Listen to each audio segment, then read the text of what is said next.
I want to welcome everyone here today.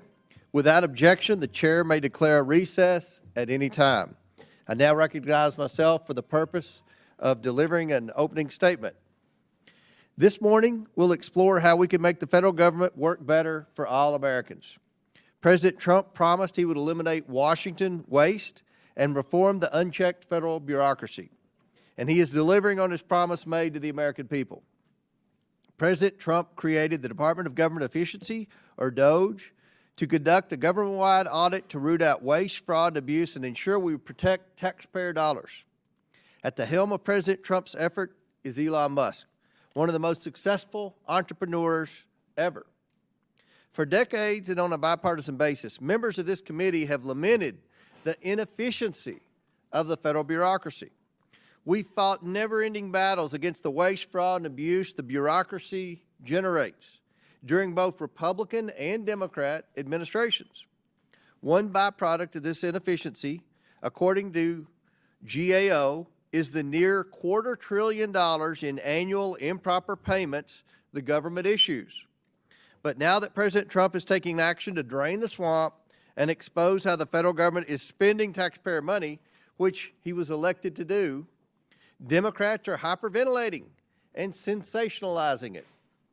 Over the past few days, we've heard wild claims from Democrats that we are, quote, at the beginning of a dictatorship, end quote, and we are in a constitutional crisis.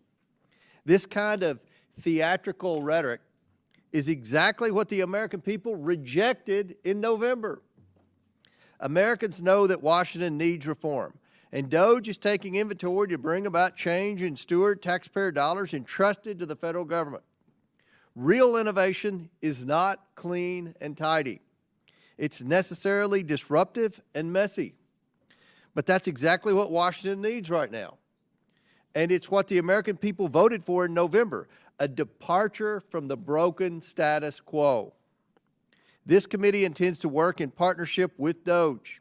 We want to reinforce its efforts and not blunt the momentum it's generating for needed change to the federal bureaucracy. At the Oversight Committee, our core mission remains unchanged, identifying waste, fraud, and abuse in the federal government, and proposing solutions to make it more efficient and effective for the American people. For this Congress, we created a subcommittee chaired by Marjorie Taylor Greene that is dedicated to working with DOGE. But I expect all of our subcommittees will participating in this effort to make Washington more accountable. I'm hopeful that we can find some common ground with our Democrat colleagues to ensure the federal government more efficiently and effectively serves the American people. I ask all my colleagues here today, who among us believes that the federal government operates at peak efficiency? The federal government has expanded dramatically since the early years of our republic. There are today more than 400 executive branch agencies and sub-agencies, and roughly 1,000 federal commissions. Most of these entities are relatively new creations. They did not exist for most of our nation's history. Not only has the government grown in size and complexity, but it has also taken on many functions once handled by the states or even the private sector. How did we get here? Tom Schatz, the president of the Citizens Against Government Waste, and one of our witnesses today, notes that Congress tends to respond to each new problem that arises by creating a new program or agency. And even if the problem goes away, the program or agency remains. Congressional authorizing committees tend to generate these new programs and entities all too often without sufficient regard to similar federal activities occurring outside of their jurisdiction.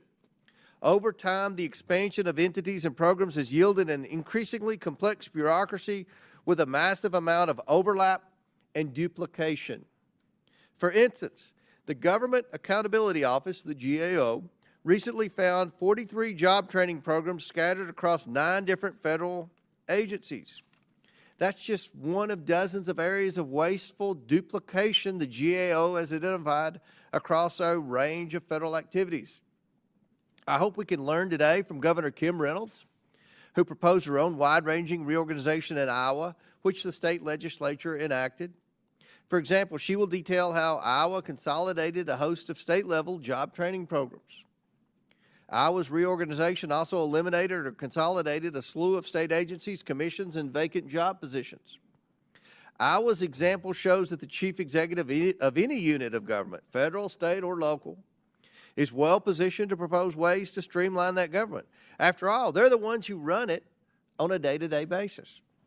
At the federal level, the president has considerable authority within existing law to reorganize certain government offices and functions.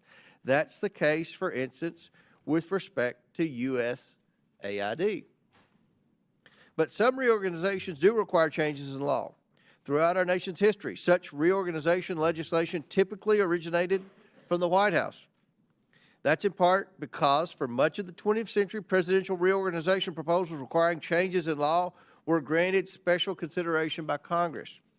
I think renewing that special authority, requiring Congress to take an up or down vote on reorganizations proposed by the president, would help facilitate needed improvements in government operations. In the meantime, I look forward to learning more about keys to successful reforms from our witnesses during today's hearing.